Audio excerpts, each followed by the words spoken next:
Good morning, student. So again, welcome after your first term examination. I hope you all have given your exam very well and you got good marks. You will get good marks. Okay. So now we will start our next chapter, that is wind, storm and cyclone. Okay. So your chapter is wind, storm and cyclone. So topics to be covered in this lesson are wind, air pressure, thunderstorms, cyclones, tornado and safety measures. Okay. So have you ever noticed what happens when flag is hoisted? What happens? The flag tends to What happens to it? So the flag tends to fly with the wind. With moving air, it tends to move from one place to another. It kinds of waves. So what happens when you leave your hair open and suddenly switch on the fan, and when you sit just under the fan, when the fan is switched on, what happens to your free hair? Your hair tends to fly. It comes to your face. It's kind of irritating, okay? So what needs your hair fly? It is the moving air, wind, which makes the hair fly. Okay. Now leave a book open and then keep it under the fan, which is on. Switch on the fan and keep this book over there, just below the fan. What happens? You will see that the pages of the book get turned on their own. So you are not turning the pages, it just happened on its own. But if there is no wind or there is no moving air inside the room, then it doesn't happen. Okay. So as soon as the air or the streak of air is moving, the pages of the copy or a notebook, they are moving. So in spite of all these examples, you must have noticed what happened to your clothes when you leave them in a dry air in the sun. They tend to fly away. And if you do not clip it, they actually fly away. Okay. So you would have also noticed when you're traveling from one city to another, you would have seen the windmill. So they have a fan-like structure which keep rotating. Nobody is standing there to make it rotate, but they are rotating because of the presence of wind. The wind make them to rotate. And what is the purpose of having these windmills? They are for a very useful purpose. They help in generation of electricity. That's how we harness the energy which is present in the moving air or wind. So in this lesson, we are basically going to talk more about wind. We are going to talk about what is wind, what causes wind to blow, and what are the extreme version of wind.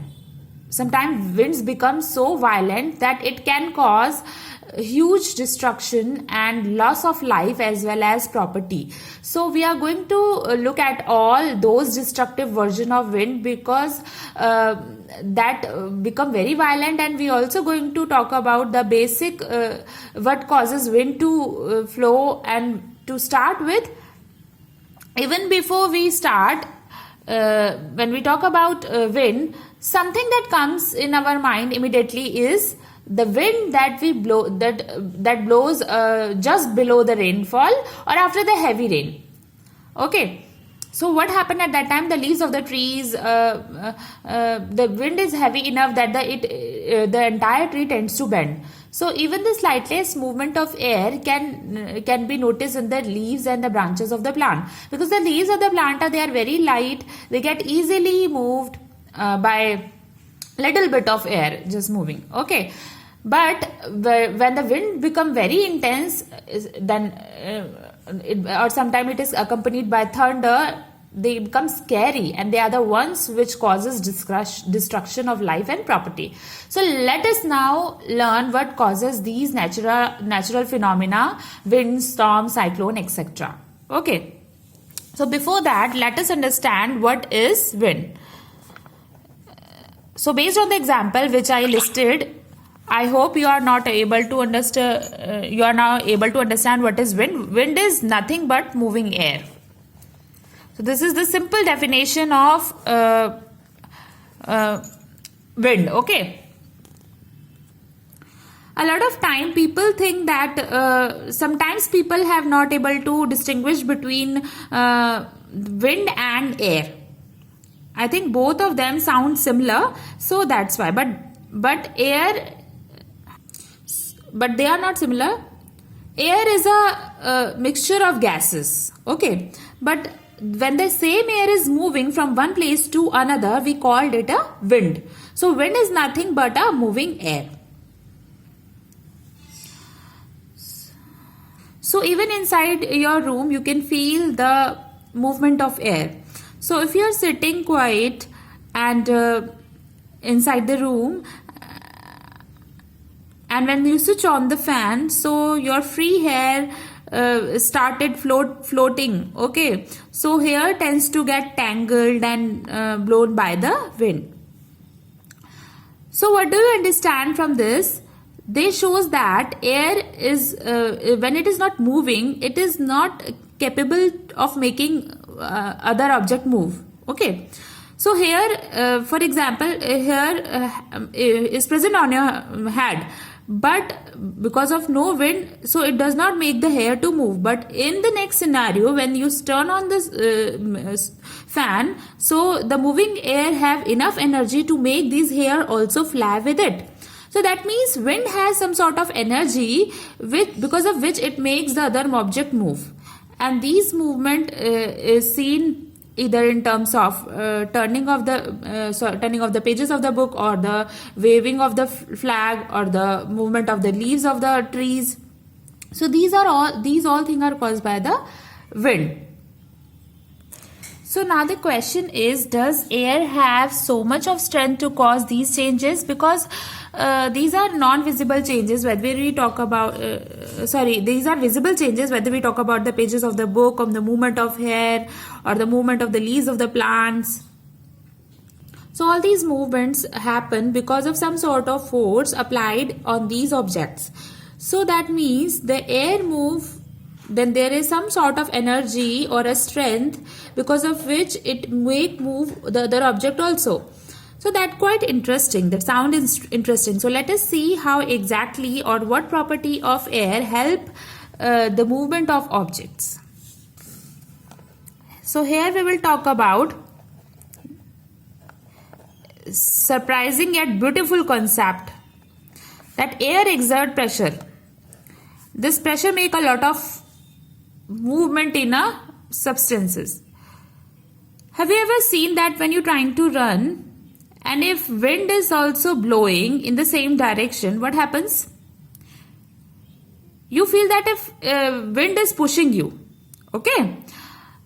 In this case, forget about the wind. Let's take another example, that you have come out for a walk with your pet, and now if the pet is running in the direction, it is kind of pushing you in the same direction, it is easier for you to run in the same direction. So if the wind is also blowing in the same direction, it supports you. That means the air is exerting pressure on you, for which it has become easier for you to run in the same direction. Okay, let's take another example. When you ride a bicycle, so riding a bicycle is also easier when you are trying to ride in a same direction as the wind. So let's say you are riding in the direction of north, and the wind is also blowing in the north. So wind will actually give a pressure or exert a force on you in the same direction, which will make your riding easily. Okay. Now flying a kite. Now you are flying a kite and the wind is in the same direction. It will become easier for you wherever direction you want, your kite also going there with a little force. Okay. But imagine a situation where the reverse thing is happened. Let's say you are trying to fly the kite in the direction south, but the wind is blowing in the north. So basically the wind is trying to oppose the movement of your kite. So you need to apply more force. So it will need more effort from your side to fly a kite in a direction opposite to the direction of wind. The same thing holds to when you are sailing a boat. So if you are in the direction of wind, it helps your sail, it become easier. But at if you are doing the same thing in the opposite direction, it becomes difficult. So whenever you are moving along the direction of wind, you are seeing that you have to put a less effort, but because air is also putting some pressure there, so the moving air is also exerting the same in the same direction. Okay, so yes, to some extent that air exerts pressure. To some extent it is true that air exerts pressure. So so let us try to perform some experiments. So these experiments will actually prove that the air do exert pressure. Try this out yourself. Now take a glass, fill it water up to the brim, and place a thick sheet of paper or a cardboard over a glass. So this is the cardboard, or maybe a thick sheet of paper, and this glass is filled with the water up to the brim. It is completely filled, right? So now we will see a magic will happen. So what you have to do next is turn the glass upside down. Quickly, and take your hands away. So your hands are not there at the bottom, and what do you normally expect? Sorry, you expect that the cardboard will fall off. Okay, there is no glue between the cardboard and the glass, so the cardboard is fall off. But the magic that happens is the cardboard still sticks to the glass. It stays at the same place where even when you have removed your hand from there. So that is kind of a magic. So it is not really a magic. It is there is a science. Do you know why this happened? This happened because now if the cardboard is stand here, that means that there is some pressure which is being exerted in this direction, because of which it is staying here. But our hand is not there. That means our hand is not exerting that pressure. So it is basically that is the pressure that is exerted by the air in the atmosphere, by the surrounding. Air is present everywhere. So the atmospheric pressure which is exerted on this card or board, and the pressure exerted by the water which is present inside the water. So these so since this pressure is more, so the cardboard remains here. So this atmospheric pressure forces the card to stick with the glass. So here you get to know that atmospheric pressure exists.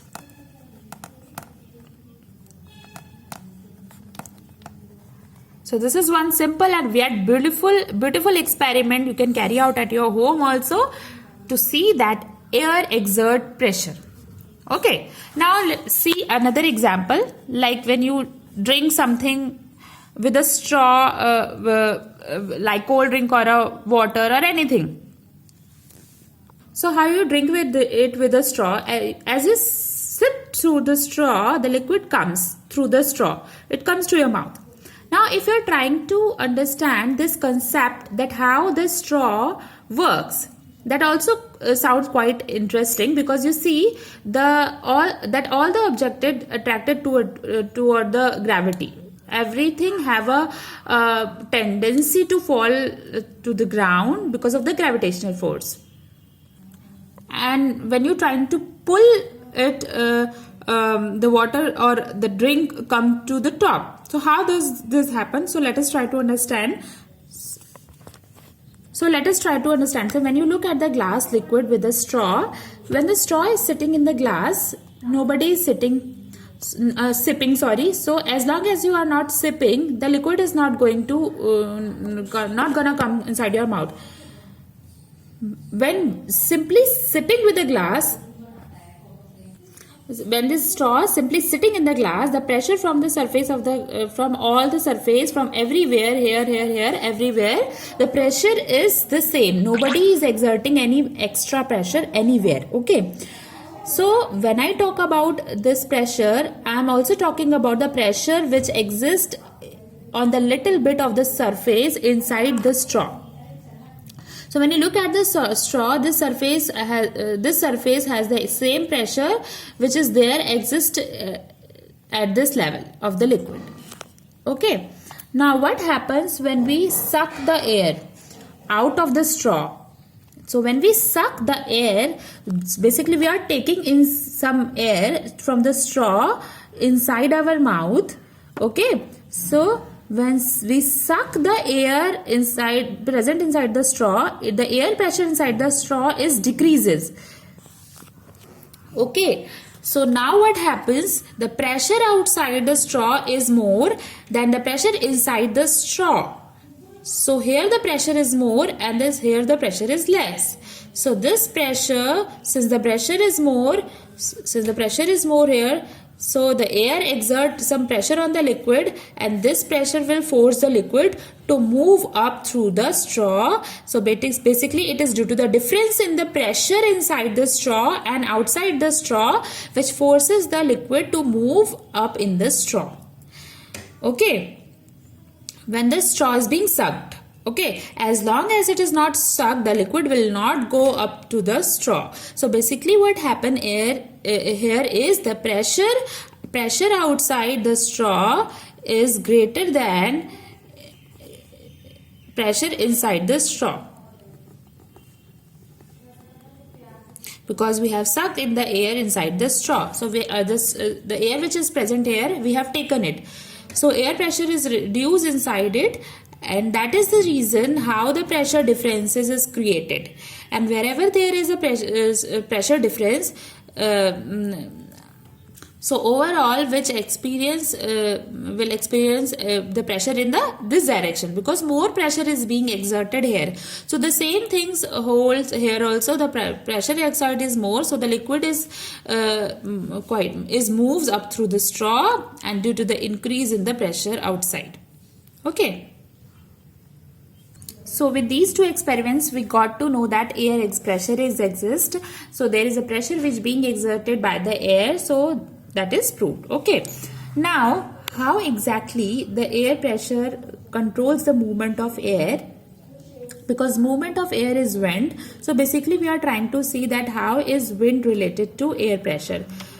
Now what happens is, increased wind speed is accompanied by decreased air pressure. This is a very important concept of air pressure. So what do we mean? Increased wind speed. What do we mean by this? So when I say increased wind speed, that means the particle in the air are moving faster. That is the increase in wind speed. So wherever there is more particle, it causes a decrease in the air pressure. So you might be wondering that how speed related to pressure. So those particles in the air, wherever they move, they very fast, it causes a decrease in the air pressure. So now you might be wondering that how is the speed related to the pressure. So let's look at the example. I'm going a little out of track to explain you that the relationship between the wind speed and the air pressure. So look at the scenario where you see that a few of children, they are standing in a queue, and you would have seen that they are moving one after the another. So they are moving one after the another. So each of them have enough time to say ring the bell. So every time they move ahead, they have to ring a bell. So they are moving comparatively slowly, so they have enough time to ring the bell. So instead, if you are seeing in another scenario where the same bunch of student, they move really fast. They hardly have any time to ring the bell in between, because they are in a huge hurry. So when they are in hurried, they do not have time to ring the bell in between. Right. So what was the difference between the difference you observe in these two scenarios is, so in the first scenario, since each of the child is moving slowly, so they have enough time to ring the bell. But in the second scenario, if each child is moving very fast, so they do not have enough time to ring the bell. So the same thing happens here. So when I talk about wind speed, we are talking about the air particles. So here each of these child they represent the air particles. So these are like the one air particles. Okay. So when the air particles are moving slowly, that means the wind speed is less. So they have enough time to exert pressure on objects. Right. For example, when air moves, our hair starts flowing in the wind, because the particles in the air, as they move, they exert some pressure on our hair, and because of that our hair moves. So the particles are moving comparatively slower. They have time to exert pressure on another object. But when they are moving so fast, they hardly have any time to exert pressure on anything. So when they are moving slowly, they are going to exert more pressure. The air pressure is more. But when they are moving very fast, they hardly have any time, so they will exert little pressure. So increased wind speed is always accompanied by decreased air pressure. So in any region, if the wind speed is increased, so sometime when during the bad weather, the rain after heavy rain, you see that the wind speed is very high. So whenever the wind speed is high, the air pressure in that particular area decreases. So with this we get to know that when the speed is low, so basically the slow wind speed, this was the example of slow wind speed. So slow wind speed means increased air pressure, because each of the particle has enough time to exert a lot of pressure. Whereas when the wind speed is very fast, so each particle doesn't have enough time to exert pressure, so it is accompanied by decreased air pressure. Okay. So I hope you all understand the basic concept of the air pressure and how air exerts pressure. We have already discussed 2 experiments related to this. So in the next part, we will discuss the experiment related to balloons, paper balls, etc. Okay, I hope you all understand this chapter. But if there is any confusion in any concept, you can just ask me in the WhatsApp group. Thank you, class.